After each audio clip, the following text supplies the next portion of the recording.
नमस्कार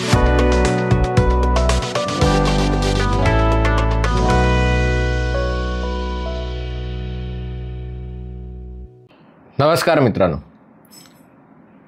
कुस्तीच्या पटावर एवढं राजकारण होईल असं वाटलं नव्हतं. भारताची कुस्तीपटू विनेश फोगाट हिला केवळ 100 ग्रॅम वजन जास्त भरल्यामुळे डिस्क्वालिफाय करण्यात आलं. जे सुवर्ण पदक जाऊ दे, आता कोणतंच पदक भारताला नाही. ही घटना दुसऱ्या एखाद्या खेळाडूबाबत घडली असती तर त्याचा एवढा गवगवा झाला नसता. संपूर्ण देश राजकारण विसरून, पक्षीय मतभेद विसरून दुःखी झाला असता. पण वर्षभर आपण बघितलं, हरियाणाचे 3 कुस्तीपटू बजरंग पुनिया, साक्षी मलिक आणि विनेश फोगाट हे ब्रिजभूषण शरण सिंग हे भारतीय कुस्ती महासंघाचे अध्यक्ष असताना त्यांच्या विरुद्ध विनयभंगाचा आरोप करून आणि त्यांची हकालपट्टी व्हावी यासाठी त्यांनी जंतर मंतरवर आंदोलन केलं होतं. आणि या आंदोलनाला अर्थातच देशातल्या सगळ्या विरोधी पक्षांचं, माध्यमांचं समर्थन होतं. या आंदोलनाचा हरियाणातल्या निकालांवर आणि उत्तर प्रदेशमधल्या निकालांवर किती परिणाम झाला हे मी तुम्हाला सांगायची गरज नाही. आणि त्यामुळे विनेश फोगाट जेव्हा एकाच दिवशी 3 कुस्तीपटूंना आणि त्याच्यातही विश्वविजेत्या कुस्तीपटूला हरवून फायनलला पोचली, सुवर्ण पदकासाठीच्या लढतीसाठी पोचली, तेव्हा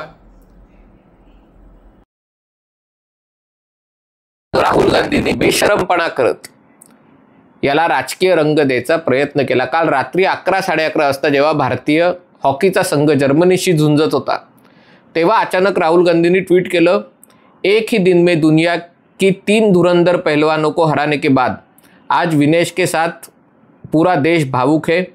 जिन्होंने भी विनेश और उसके साथियों के संघर्ष को झुठलाया, उनकी नीयत और काबिलियत तक पर प्रश्न चिन्ह खड़े किए, उन सभी को जवाब मिल चुका है. म्हणजे थोडक्यात काय, मोदी सरकारला उत्तर मिळालेलं आहे, मोदी सरकारच्या समर्थकांना उत्तर मिळालेलं आहे. आज भारत की बहादुर बेटी के सामने सत्ता का वो पूरा तंत्र धाराशायी पड़ा था जिसके खून से आंसू रुलाए थे. चैंपियंस की यही पहचान है, वो अपना जवाब मैदान से देते हैं. बहुत शुभकामनाएं विनेश, पेरिस में आपकी सफलता की गूंज दिल्ली तक साफ सुनाई दे रही है. याच्यामध्ये लक्षात घेण्यासारखी गोष्ट आहे, आंदोलनात असून तिच्या आंदोलनामुळे मोदी सरकारची वा आंतरराष्ट्रीय स्तरावर नाचक्की करण्याचे प्रयत्न होऊ नये. भारतासाठी खेळते, भारतासाठी लढते म्हणून सरकारने तिच्यावर 70 लाख रुपये खर्च केले किंवा बजेट केलं होतं. 70 लाख रुपये. विनेश 53 किलोच्या वजनी गटात पराभूत झाल्यानंतरही तिला 50 किलोच्या वजनी गटात खेळायला विशेष परवानगी देण्यात आली होती. आता हे नेमकं काय झालं ते समजणं आवश्यक आहे, कारण ही जी दुर्भाग्यानंतर काँग्रेसच्या गुलामांनी आणि त्यांचे मित्र असलेल्या उभाटा सैनिकांनी, राष्ट्रवादी तुतारीवाल्यांनी आणि अन्य सगळ्या पक्षांच्या कार्यकर्त्यांनी याच्यामध्ये, आणि तेवढंच नाही तर थेट नीता अंबानींना लक्ष करायला सुरुवात केलेली की म्हणे मोदींनीच विनेश फोगाटला पराभूत करण्यासाठी फिल्डिंग. नीता अंबानींपासून ते तिचे कोच वगैरे, म्हणजे एका कारस्थानाचा हा भाग होता. जाणीवपूर्वक विनेशला मेडल मिळू नये याच्यासाठी मोदी सरकार प्रयत्न केले. म्हणजे खालचा स्तर गाठायचा तर किती खालचा स्तर गाठायचा. आधी हे नेमकं काय झालं ते समजून घेणं आवश्यक आहे. कुस्ती हा खेळ ताकदीचा आहे, तसाच थोडासा लपवा छप्पीचाही आहे. अर्थात हे काही गोष्ट फक्त विनेश फोगाटनी केली अशी नाही, सगळेच जण अशी गोष्ट. कुस्तीमध्ये 6 वजनी गट असतात आणि प्रत्येक कुस्तीपटू नैसर्गिक वजन असतं ते तुमचं वजन साधारणतः स्टेडी असतं, त्या वजनी गटापेक्षा कमी वजनाच्या गटात स्पर्धा करण्याचा प्रयत्न करतात। याचं कारण तुमच्या वजनी गटात तुमच्या नैसर्गिक वजन असताना जर तुम्ही स्पर्धा केली तर तुम्ही ज्याच्याशी लढता किंवा जिच्याशी लढता ती अधिकच्या वजनी गटात असते, पण तिने आपलं वजन कृत्रिमरित्या प्रयत्नपूर्वक कमी केलेलं असतं आणि त्यामुळे तिला हरवणं तुम्हाला कठीण जात असतं। विनेश फोगाटचं नैसर्गिक वजन 55 ते 56 किलो होतं, ती आत्तापर्यंत 53 किलो वजनी गटात खेळत होती। म्हणजे आपलं वजन वेगवेगळ्या उपायांनी 2 ते 3 किलो कमी करायचं। म्हणजे इथे वजन कमी करायला हे डायटिंगचा विषय नाही आहे, कारण तुम्हाला समोरच्याला तुमच्या ताकदीवर हरवायचं आहे। म्हणजे तुम्ही उपोषण कराल आणि वजन कमी कराल तर तरी तुम्ही पराभूत व्हाल। म्हणजे तुम्हाला वजन कमी पण करायचं आहे पण ताकद कमी होऊन द्यायची नाही आहे। आणि म्हणून विनेश 55 ते 56 किलो वजन असताना 53 किलो वजनी गटात खेळायची। म्हणजे आपलं वजन 2 ते 3 किलोनी कमी करणं तिला शक्य झालं होतं। पण गेल्या वर्षी तिने निर्णय घेतला की तिने 50 किलो म्हणजे 50 किलो किंवा त्याच्यापेक्षा कमी वजनी गटात खेळायचं। आता हे कुस्ती आंतरराष्ट्रीय कुस्ती महासंघाचे नियम आहेत ते समजून घेणं आवश्यक आहे। 2017 साली हे नवीन नियम अस्तित्वात आले।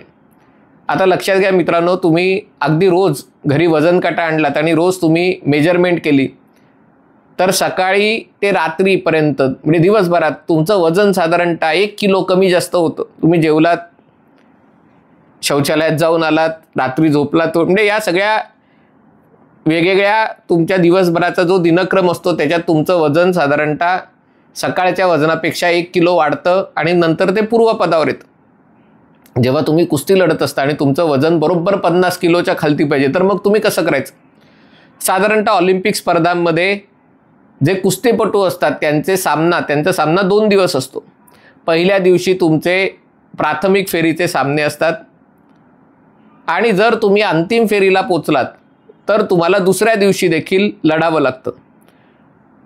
तुम्हाला ज्या दिवशी लढायचं आहे त्या दिवशी सकाळी तुमचं वजन केलं जातं आणि हे वजन करायला तुम्हाला अर्धा तास दिला जातो, कारण सगळ्यांचंच वजन असं काट्यावर असलं पाहिजे। 50 किलोचं वजन असेल तर 50 किलो किंवा 49 किलो 950 ग्रॅम असं वजन असणं सगळ्यात चांगलं, कारण तर तुम्ही प्रतिस्पर्ध्याला जास्त चांगल्या प्रकारे हरवू शकता, तो चान्स तुमचा वाढतो। आणि त्यामुळे पहिल्यांदा तुम्ही वजन केलं आणि तुमचं वजन 50 किलो 200 ग्रॅम आलं तर काहीतरी उपाय करून ते वजन 50 किलोच्या खाली आणण्याचा प्रयत्न केला जातो। आता याच्यामधली मेख अशी आहे की जेव्हा तुम्हाला एकाच दिवसात 3 लढती लढायच्या आहेत, 3 कुस्तीपटूंना हरवायचं आहे, म्हणजे तुमचं वजन 50 किलोपेक्षा कमी झालं, मी विनेश फोगाटच्या गटाबद्दल म्हणतोय, तर त्या कुस्तीत तुम्हाला प्रचंड शक्ती लागते, घाम निघतो, वजन कमी होतं आणि ती शक्ती भरून काढण्यासाठी तुम्ही एक विशिष्ट आहार घेता की ज्याच्यात तुम्हाला अधिक कॅलरीज मिळतात। तो आहार घेतला की तुमचं वजन वाढतं आणि जेव्हा तुम्ही सलग 3 लढती लढता तेव्हा नैसर्गिक आहे की तुमचं वजन हे 50 किलोपेक्षा जास्त होऊ शकतं। जर तुम्ही फायनलला पोचलात तर मग दुसऱ्या दिवशी सकाळी पुन्हा तुमच्या कुस्तीच्या आधी म्हणजे फायनलला पोचलात, जिंकलात तर सुवर्ण पदक मिळतं, हरलात तर रौप्य मिळतं आणि खास करून जे ब्रॉन्झवाले दोघं असतात त्यांच्यातली जी लढत असते तर त्यांना दुसऱ्या दिवशीही आपलं वजन 50 किलोच्या आत आहे हे दाखवावं लागतं। विनेश फोगाटला तिथेच या सगळ्या तांत्रिक त्याला म्हणतात जो चकवा बसला तो तिथे बसला। याचं कारण पहिल्या दिवशी जेव्हा तिने 3 लढती लढल्या तेव्हा त्याच्यासाठी घेतलेल्या आहारामुळे तिचं वजन 2 किलोनी वाढलं आणि त्यामुळे ते वजन ती रात्रभर प्रयत्न करत होती। अर्थात ती प्रयत्न करत होती तसे तिचे प्रशिक्षक आणि तिचे डॉक्टर्स आणि हे सगळे प्रयत्न करत होते। आणि हे काय पहिल्यांदा होतं असं नाही, हे रुटीन असतं। जे कुस्तीपटू असतात त्यांच्यासाठी ही अतिशय नियमित गोष्ट असते, कारण प्रत्येक स्पर्धेत असंच असतं, तुम्हाला तुमचं वजन 50 किलो वजनी गट असेल तर 49, 49.5, 50 किलोच्या मध्ये ठेवावं लागतं आणि त्यामुळे जर ते वाढलं तर विविध उपायांनी ते कमी करावं लागतं. विनेश फोगाटनी आपलं वजन कमी करण्यासाठी केस कापले, जे कपडे ती कुस्तीपटावर घालायची ते कपडे कमी केले, म्हणजे जे पूर्ण कपडे घालायचे त्याच्याऐवजी शॉर्ट्स घालून, की प्रत्येक गोष्टीचं कशाचं 50 ग्रॅम कशाचं 100 ग्रॅम वजन कमी झालं. त्यानंतर शरीरातनं अतिरिक्त घाम निघण्यासाठी पूर्ण रात्रभर सौनाबाथ, म्हणजे सौनाबाथमध्ये तुम्ही काही काळ सौनाबाथ सारखी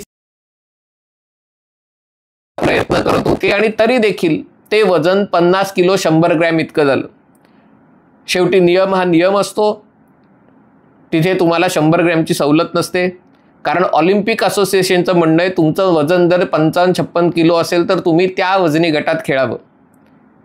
तुम्हाला जर स्वतःच्या ताकदीचा विशेष फायदा मिळण्यासाठी तुम्ही असलेल्या वजनापेक्षा कमी वजनी गटात खेळणार असाल तर मग आम्ही तुम्हाला ही सवलत देऊ शकत नाही. जरी 100 ग्रॅम जरी 50 ग्रॅम वजन जास्त भरलं तरी तुम्ही बाद होता.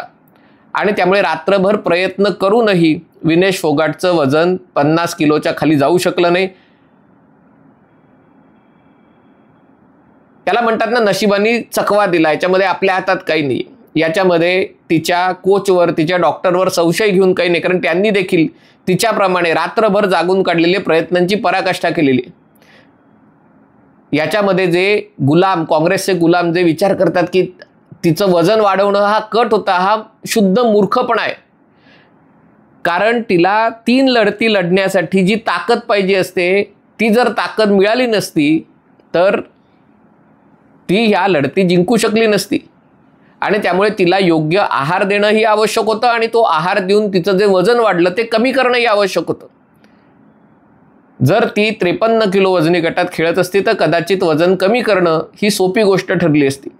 पण ती तिच्या नैसर्गिक वजनापेक्षा 5 ते 6 किलो कमी असलेल्या वजनी गटात खेळत असल्यामुळे आणि आत्तापर्यंत तिचं सगळं करिअर 53 किलो वजनी गटात असल्यामुळे इथे चकवा लागला. आणि त्यामुळे जे झालं, म्हणलं ना, तुमचं प्रयत्न करणं तुमच्या हातात असतं. शेवटी उपरवाला त्याच्याही हातात काही असतं, त्याच्या हातातही तराजू असतो. आणि कधी कधी असं असतं की तुमचा तो दिवस नसतो. एखाद्या ऑलिम्पिकपटूसाठी ही खूप दुःखद गोष्ट आहे, कारण तुम्ही या एका दिवसासाठी तुम्ही आयुष्यातली अनेक वर्ष ज्या गोष्टी करायला आवडतात त्या सगळ्या गोष्टी सोडून आपलं सर्वस्व या दिवसासाठी अर्पण करता आणि तिथे अशा गोष्टी वाटणं हे स्वाभाविक गोष्ट आहे. पण याचं राजकारण करणाऱ्यांना, म्हणजे मला खरंच कळलं नाही की काल राहुल गांधींनी या सगळ्या प्रकाराला सुरुवात केली. माध्यमांनी तर आधीच सुरुवात केलेली, कार्टून बनवण्यात आली की जेव्हा तिने जगत जेती जी एक कुस्तीपटू होती तिला हरवलं तेव्हा तिने ब्रुजभूषण शरण सिंगला लोळवलं आणि त्याचा भगवा झेंडा त्याच्या गळ्यातला आहे. म्हणजे जणू काय तिने भाजपाचा पराभव केलाय, नरेंद्र मोदींचा पराभव केलाय आणि बघा तुम्ही आमच्या कुस्तीपटूंना कसा त्रास दिला आणि तरी त्यांनी विजय मिळवून दाखवला. हे अशा प्रकारचं हीन राजकारण राहुल गांधी त्यांची आणि जेव्हा तुम्ही असा विखारी प्रचार करता तेव्हा तुम्ही ही गोष्ट विसरता की जर मोदी सरकारला सहज शक्य होतं की तिला ऑलिम्पिक 53 किलो गटात पराभव 50 किलो वजनी गटात तिला खेळून दिलं, कारण देशासाठी पदक मिळणं. मग देशासाठी पदक मिळणारा हिंदू आहे का मुसलमान आहे, डावा आहे का उजवा आहे, तुमच्या बाजूनी तुमची स्तुती करणार आहे का तुमची निंदा करणार आहे हा विषय नाहीये. देशासाठी पदक मिळवणं हा विषय. आणि त्यामुळे तिला शक्य ती संबंध मला कळत नाही. असोसिएशनच्या कमिटीवर आहेत, तिथे काही त्या भारताच्या टीमच्या प्रतिनिधी म्हणून गेलेल्या नाही आहेत. आणि ऑलिम्पिक मध्ये खेळ सगळ्यात महत्त्वाचा आहे.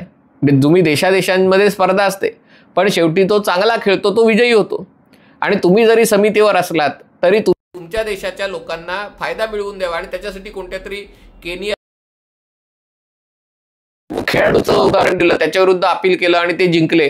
म्हणजे यांनी मुद्दामून विनेश फोगाटसाठी अपील केलं नाही किंवा केलं आणि मुद्दामून म्हणजे किती खालच्या पातळीवर जाल. आणि खालच्या पातळीवर जाता जाता तुम्ही तुमची IQ लेवल एका लहान मुलापेक्षा खालती आणून ठेवलेली आहे. अशा प्रकारे बरळून तुम्हाला वाटत असेल की लोक तुम्हाला मतदान करतील आणि हे फक्त राहुल गांधींपुरतं मर्यादित असलं तर ठीक आहे. तुम्ही ट्विटर बघा, ट्विटरवर नीता अंबानी हा ट्रेंड झालाय. म्हणजे अशा प्रकारचे विचार करणारे किंवा विचार न करता अशा प्रकारच्या गोष्टी आलं की फॉरवर्ड कर, आलं की फॉरवर्ड कर, आलं की रिपोस्ट कर, असे करणारे हजारो लाखो लोक या देशात आहेत जे रिकाम टेकडेपणाने या गोष्टींवर चर्चाचरण करत आहेत. त्याचं खरोखरच वाईट वाटतं. ही दुर्दैवाची गोष्ट आहे. विनेश फोगाटच्या राजकीय मतांबद्दल माझं मत आहे, मला ऑफकोर्स म्हणजे काही याच्यामध्ये काही शंकाच नाही, तिच्या राजकीय मतांच्या विरोधी माझं मत आहे. पण शेवटी ती देशासाठी खेळली आणि त्यामुळे ती जिंकण्यासाठी माझ्या शुभेच्छा तिच्यासोबत होत्या आणि ती हरली तर तिला जेवढं वाईट वाटतं तेवढंच वाईट आपल्या सगळ्या लोकांना वाटणं स्वाभाविक आहे. पण याच्यावर राजकारण करणं आणि का तर हरियाणाच्या निवडणुका जवळ आल्यात आणि मग त्याच्यात तिच्या विजयाचा हरियाणामध्ये कसा आपण वापर करून घेऊ शकू. काल तर रात्रीची पोस्ट फिरायला लागल्या की आता जर ती ऑलिम्पिक गोल्ड मेडल जिंकली तर तिला हरियाणाच्या मुख्यमंत्री पदासाठी उतरवणार. म्हणजे किती किती खालच्या पातळीवर आपण विचार करू शकतो. पण मोदी द्वेषांनी, भाजपा द्वेषांनी पछाडलेले लोक हे काही करू शकतात. विनेश फोगाटला याच्यामध्ये ओढण्याचं खरं काही गरज नव्हती. आत्तापर्यंत ओढलं भरपूर झालं, पण ती ज्या दिवशी संघर्ष करते त्या दिवशी तिला ओढण्याची गरज नव्हती. पण म्हणून म्हटलं ना की राहुल गांधींना काही सूचना करणं आणि त्यांचे जे समर्थक जे दिल्लीत गेले, तिकडे मुंबईत राहिलेत, त्यांना काही सूचना करणं म्हणजे पालथ्या गडावर पाणी आहे. विनेश फोगाटनी प्रयत्नांची शर्थ केली, तिच्या प्रशिक्षकांनी, डॉक्टरनी, सगळ्यांनी आपल्या प्रयत्नांची शर्थ केली. शेवटी नशीब हा काही प्रकार असतो, नशीब तिच्यासोबत नव्हतं. पण याच्यातनं तिचं करिअर संपलं तर असं नाही आहे, ती अजूनही प्रयत्न करू शकते. पुढच्या ऑलिम्पिकमध्ये मेडल मिळवू शकते. ऑलिम्पिक नाही तर एशियाड आहे, अन्य स्पर्धा आहेत. आणि तिने पदक मिळवलं तर तिच्या इतकाच आनंद संपूर्ण भारतवासियांनाही होणार आहे. हा व्हिडिओ आपल्याला आवडला असेल तर कृपया लाईक करा, शेअर करा, हे चॅनल सबस्क्राईब करा, एवढीच विनंती आहे. तुर्तास इथेच थांबतो. पाहत रहा MH48.